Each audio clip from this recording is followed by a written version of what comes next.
Dr. Vandy and Barbara Colter are committed to reaching this goal. Love and Happiness has helped thousands over the years through their couples retreats hosted in various cities. Their popular Central Florida TV show, Love and Happiness, has been syndicated in several states. Their best-selling book, Love and Happiness: The Secrets to Creating Winning Relationships, has helped singles and couples alike learn how to build better relationships. It's no surprise that the Colters are in high demand. Relationship subject matter experts featured on talk shows and national radio looking for real relationship talk. The Colters' virtual retreats, social media platforms, Facebook live streams, and relationship masterclasses have put their mission to help 1 million couples in their sights. Dr. Vandy Colter, Ph.D., a certified counselor with presidential status in the American Association of Christian Counselors, has a virtual counseling practice that serves CEOs, pastors, entrepreneurs, individuals, and couples who want their relationship to go from bad to good or good to great. Dr. Vandy has been featured on Fox, CBS, NBC, their national affiliates, and various media for the impact from his virtual counseling as a response to the relational health crisis during the COVID pandemic. Dr. Barbara Colter, real estate investor and serial entrepreneur, complements and contributes to what makes Love and Happiness the perfect blend of real talk and fun. Our motto is no one gets their happily ever after. They create their happily ever after. After the hurt, after the disappointment, you can still be happy. And Love and Happiness is just what you need to have.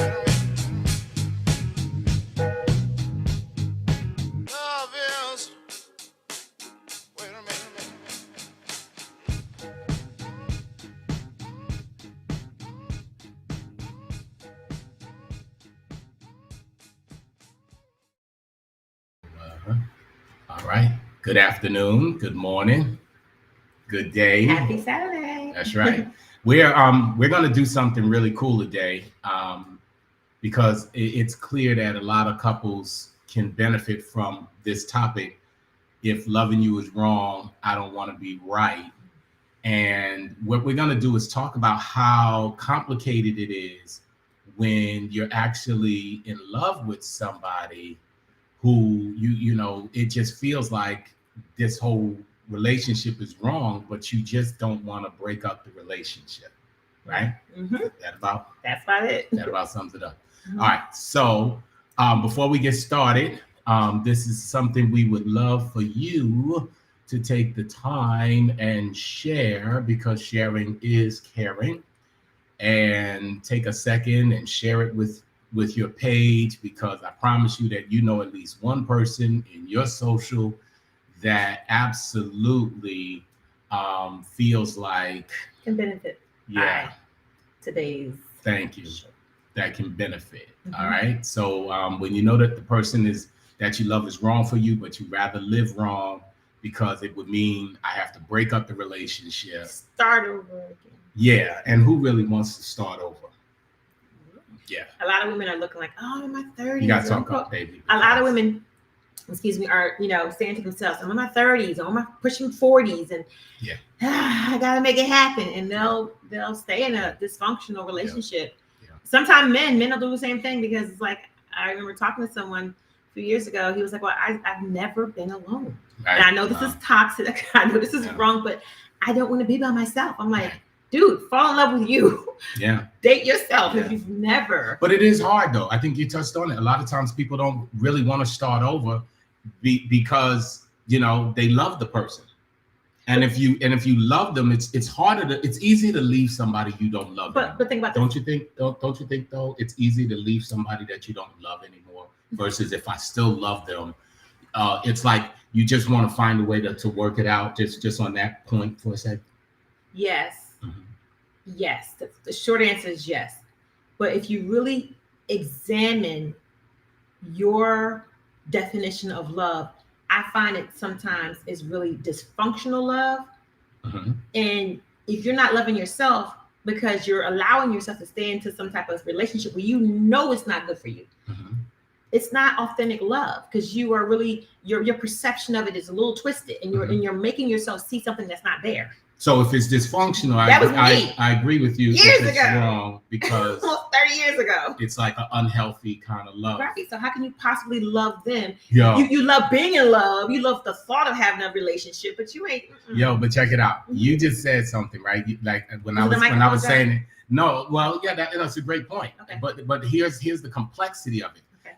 When I said, okay, what if it's an unhealthy love, yes. right? Mm-hmm. And it's unhealthy, and then yet you still love it, and then now slide that back to how we eat unhealthy things every time you go to McDonald's or every time you go to order food that you know you shouldn't eat, but you love it. You love pizza even though it's unhealthy. So, it's a little harder when you take into consideration that I know it's wrong. Because if you're watching, have you ever ate something that you know is wrong, but you're like, I don't care if it's midnight, I feel like eating this real high fat, all sugar, just eating wrong. You do. You love it, and you know it's wrong, but you love it even though it's unhealthy. So I'm just simply saying that in the relationship, there's a part of you that could feel like this relationship isn't as healthy, but I love her, I love him.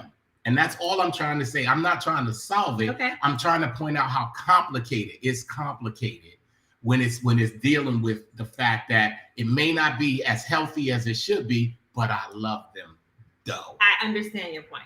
Okay. Oftentimes, you may have glimpses of happy moments throughout the relationship.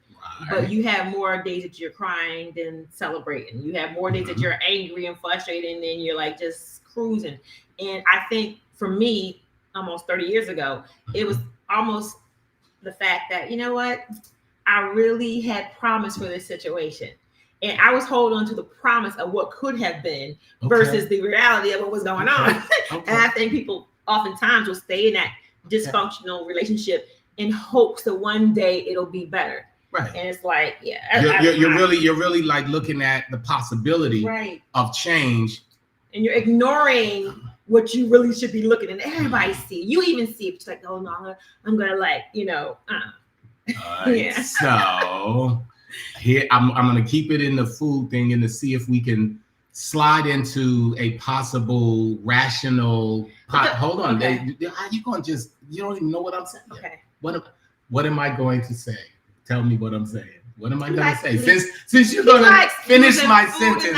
No, I don't. If you watch this Love and Happiness, you haven't seen me use food analogies hardly ever. I don't like using it, but I think it's so apropos to use as a food. No, I'm about to get up. I'm walking out. No, look, what I'm saying is if I use food as that example to say how complicated it is, it's because it really is, because a large portion of us are always eating things that we know they've already said and it's proven it's bad for your heart, it's bad for this, it's bad for that.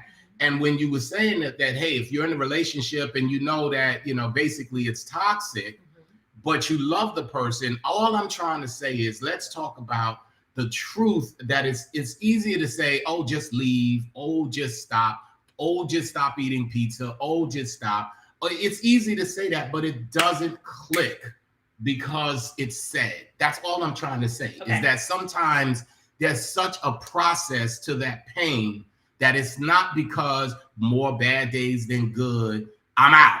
No, a lot of times you can go through years of those unhealthy habits and choices that affect how happy you could really be in the relationship. That's all I'm trying to say.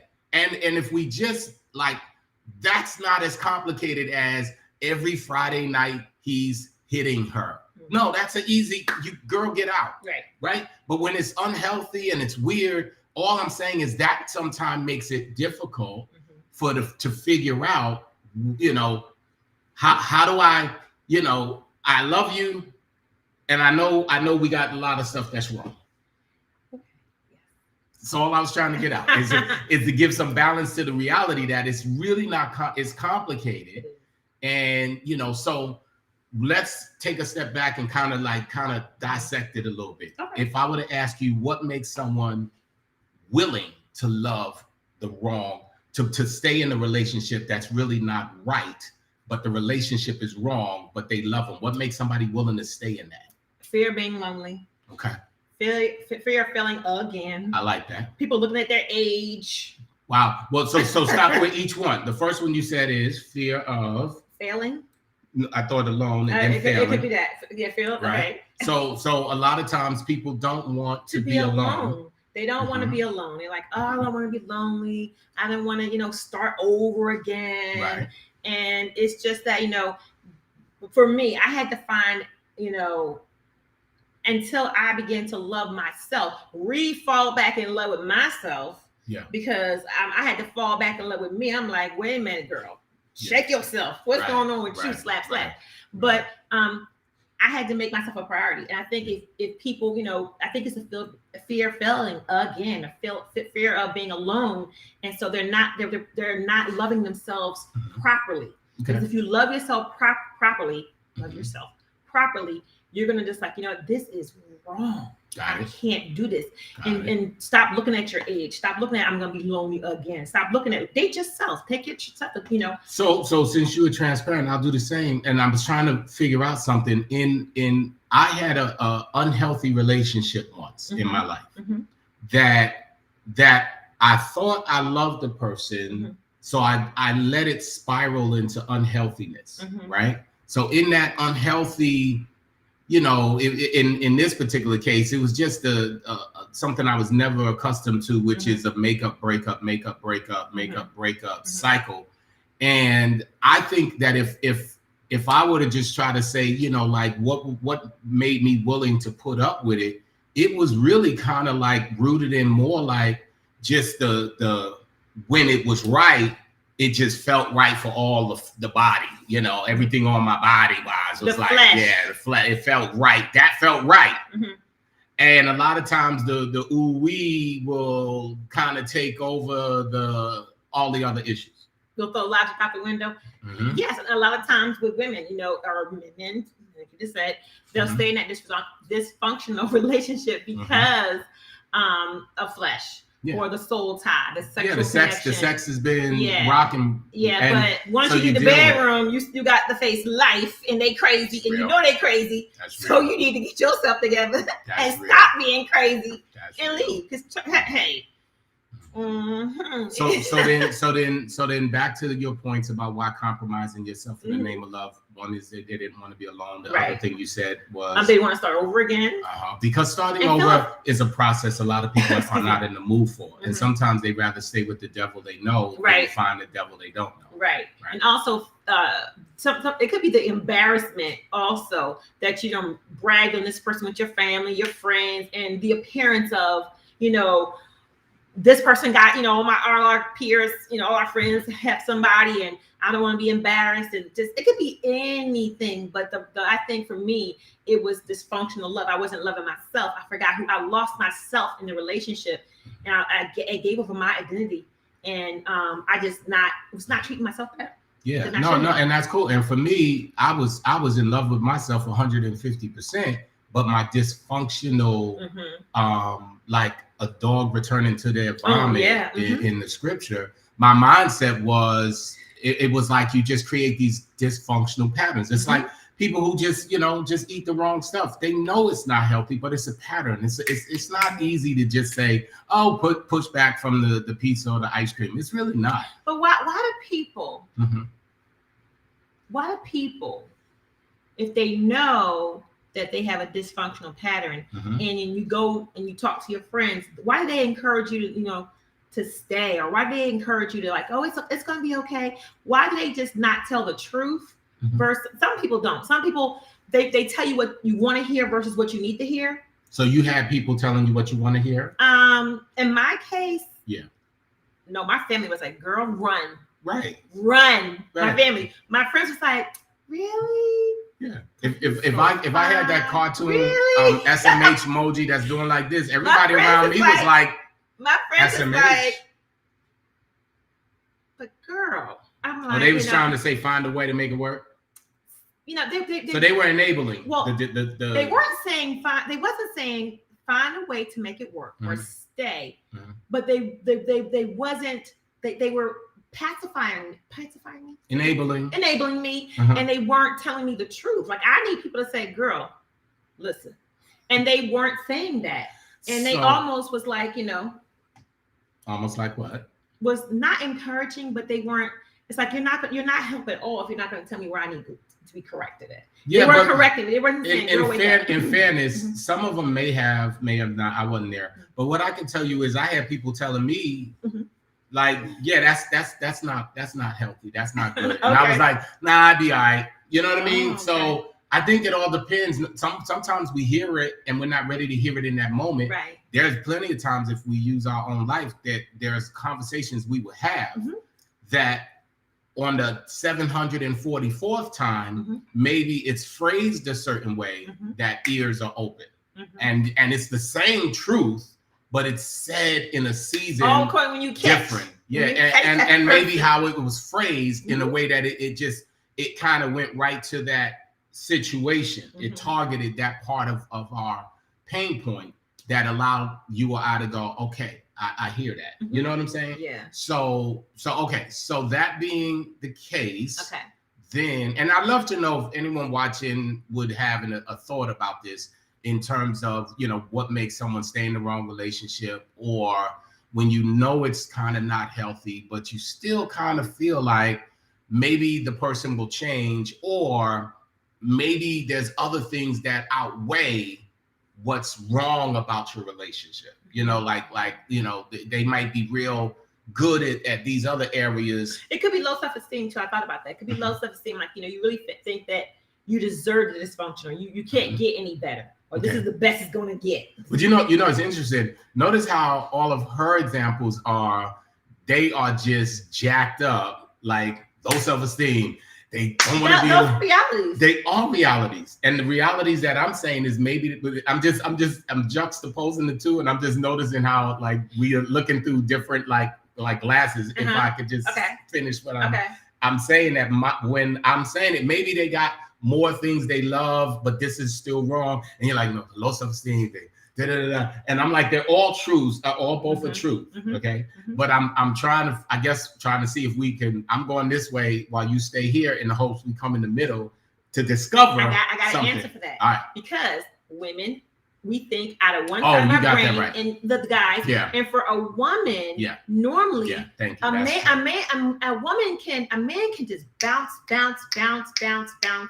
This chick, that chick had juggled 10 chicks. Right.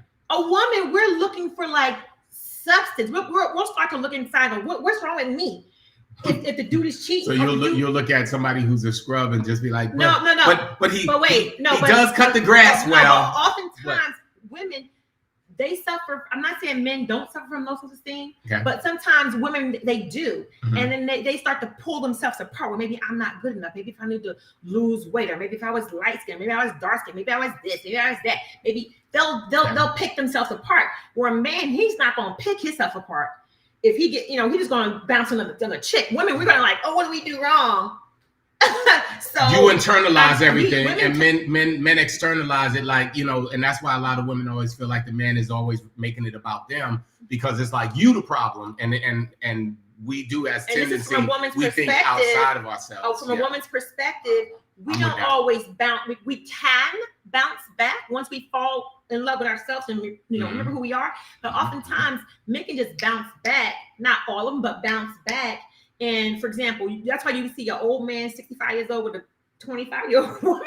Because she's looking for that security. But that extra bill paid. Right. But oftentimes, there are cougars out there where you see older women. Yeah, but that's like seeing a unicorn. That's like, that's a flying unicorn. Sweetheart, she's 70 with a 40-year-old. That's my point. Right. But you see a 70-year-old with a 40-year-old. That's my point, because a man, he's going to always, not always, but from a woman's perspective, I believe that we blame ourselves oftentimes. Yeah, if he's got some stuff to work with, he's got the big house, he's got this, he's got a better shot, because I'm not saying she's a gold digger, but she ain't messing with no broke, So, all right. So that being the case, let's just pivot. Okay. Is it possible to love the right person the wrong way? Oh yeah. So let's say they love the right person, but they're loving the person the wrong way. So let's talk about what that looks like, and because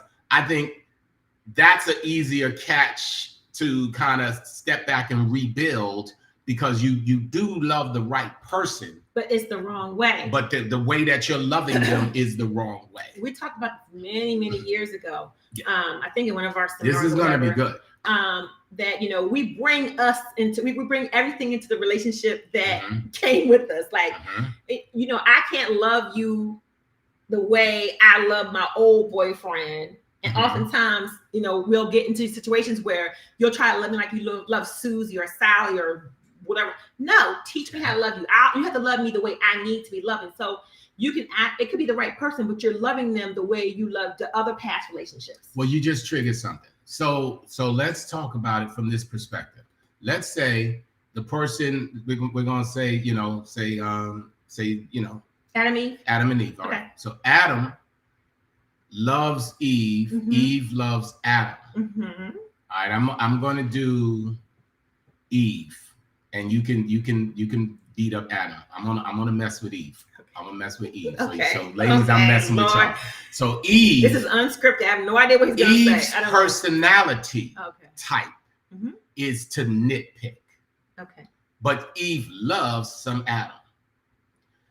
But because she loves Adam, she continually, while she loves him, she's nitpicking Adam to the point that Adam is like, I just can't win for losing. I can't do anything. I'm struggling. So Eve is loving Adam, but she's loving him the wrong way. Okay. And it's not by intent. It's not intentional. Okay. Her personality is not paying attention to the way it's the wrong thing. Like, yes, whatever she told Adam was right. You need to do this different or whatever, but she didn't need to nitpick, or she didn't need to be demeaning, or she didn't mean to. So to that, let's talk about how Eve can then say, I need to pull back because I love them and I need to learn to love them better. Well, first of all, I think Adam has to have the maturity to be able to identify. Why he got to change? Because it's teach me how to love you. So if Eve loves Adam, but she's loving him the wrong way, and if he can identify, she's not saying I'm nitpicking you. He's saying, oh, you know what? You're nitpicking me. So he needs to say, look at Eve. I know you love me. Okay. I know you adore me, but there's certain things we have to get right. But if it's, you know how you said, well, I probably have friends who was telling me this was a wrong relationship. Well, I said you said you have friends who would enable. If she's a nitpicker, it ain't a newsflash to her, because I'm sure her siblings, her friends, other people, past relationship, somebody else said, you nitpick too much. Okay, so she's not unaware in terms of it. I never heard anyone say that. What I'm saying is, when you said it's his responsibility, I'm like, no, Eve needs to recognize that she's nitpicking. Who she is, to go, I got these great qualities here, but I also can nitpick. And I love this person the wrong way every time I nitpick, every time I, come at them with this aspect of my personality. You know what I mean? Yes. It's like, so with me, when we first met, my personality was a lot more aggressive and rough, but I loved you. But there were in the conversation, it was the wrong way when I'm being so strong, because you're such a dear, you're pure, you're sensitive. And I'm just being me. Too much New York project hood. It was, but what? But what I'm saying is, it wasn't never intended to love you the wrong way. I'm just expressing myself, and and I won't say all New Yorkers are aggressive, but yeah, my approach was more aggressive than the average bear, because I'm like, no, I'm just telling you. And I realized I'm loving you the wrong way. I didn't need to realize it from you, but I would think like, man, I gotta love her better. I gotta do better. I gotta be better. But I would bring it to your attention, even though you would have those moments where you would say, I have to do better. But I would also bring it to your attention, like, hey, why so rough? because I'm the receiver of what you're dishing out. So, and it was never personal. No, it was positional. I would have been rough talking to anyone because I was still rough around the edges in those areas of expression. So all I'm trying to say is that if somebody is loving the person the wrong way, when I said Eve, when you started with Adam, I'm saying Adam ain't the first one saying, "Whoa, you nitpicking." I'm saying Eve needs to kind of look in the mirror at the things that continually are, if they hit the argument. Yes, the blind spots are important, but if they keep talking about this is the, we keep fussing over these particular things, maybe Eve is very clean and Adam isn't. So she's always fussing over how dirty or leaving his stuff around. The fussing is a poor expression of the problem. Right. That's all I'm trying to say. It's a poor way to express the problem. Versus saying, if I keep fussing and it doesn't change, obviously fussing is not the answer. So as Eve, I need to take a step back and just simply figure out, okay, how do I do this different? How do I reach you? And then start with, I know fussing, Adam, isn't healthy for us. I know it doesn't get the best out of you, and it certainly doesn't get the best out of me. But this bothers me. And how do we get to a place where I can at least express, when you're leaving everything around, it bothers me. You know what I mean? Let me fix this right here. I'm sorry. So that being the case, I just think that the process becomes the first person, each person looking in their own mirror to examine what they're doing wrong to the person that they love. And if it starts, instead of finger pointing, to go, well, if they do this different, I'll do this different. If it just starts with, I love them, so I need to be better in this area. I need to try to be a better version of me as to love them healthy and yeah, I'm human. It bothers me. So let me tell you why. And they may not hear you the first time, and that's not a cue to give up. You might say, well, I did tell them 10 times. But as I said, there were times we'd have 450 things, the same thing, 450 phrased different. And then one became the combination to unlock understanding. So don't give up. Just continue to just say, well, okay, look, this is important. So I want us to be better here. But you have to, like you said, you have to be willing to work on yourself, because you can absolutely love them, but love them the wrong way. Right. So you have to be willing to, really just, because sometimes that person don't think that they're telling the truth. Like, it's like, they don't see the problem. Because I couldn't, my whole life, PK, everyone told me I was so judgmental, and I'm sorry. Y'all wasn't supposed to see my eyes. God. I'm sorry. Being a PK and being raised Pentecostal, I was a doozy. And she was judge, jury, and executioner. Told me I'm judgmental. She would just always go in, girl. I'm like, oh, just shut up. I have 4 sisters and a brother, and they would just tell me all the time, the oldest one. Tell me all the time how judgmental I was, but I didn't have any friends telling me how judgmental. And because I was so opinionated and I'm an alpha, I couldn't hear, I couldn't see. And then here I met you, and you're saying the same thing. But I was unlocking it in fairness, and this is really a great example because it's to the point. Because, like I said, Eve would already know she's nitpicky. Right. You already knew you were judgmental because out of the mouth of 2 or 37, it was established. But when I met you in our second date, I'm hearing you come down on somebody with such judgment. I was like, while I'm waiting for us to start our date, and you was talking, and I was like, ooh, judgmental. So then I just began to try to find the formula to walk you. And in fairness, you have evolved tremendously, but that took years of evolution. That was like, but the process started by me identifying it and then trying to work on the combination. Like, all right, so did you realize that when you said that kind of was not fair to them? No, you didn't see that. Okay. Then I tried another combination, 36 backwards. But it was a continuous I was hiding behind being offended, hiding behind, it's right though. I'm giving the right message, but it was the right what I was saying, but it was the wrong approach. So that's how with love and happiness. Right. When you come to retreats and things that we do, you'll hear one of the core competencies is, would you rather be right or receive? That was birthed on that instance in that second date. As I listened to her, and I'm just like, whoa, she's 100% right. but I know she is not being received because she's saying it the wrong way. She is just judging, pay, jury, pow, and I'm guilty, pow, and let me hit you with manslaughter, 2nd degree, 3rd degree. I'm like, man, she's Judge Judy, she's Judge for deliverance. Matthew, she's Supreme Court, she was everybody. God for deliverance.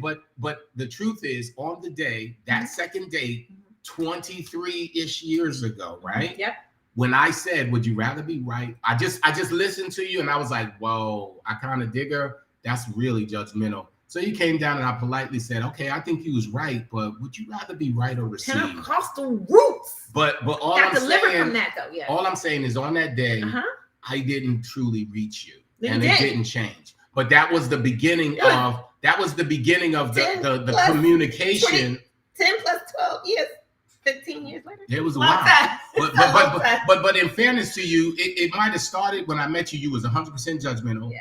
On that day, you might have been 99.8, and then it continually came down over the years because you was willing to hear the truth as a necessary opportunity to change. That's all. Here's the thing. It's so funny because.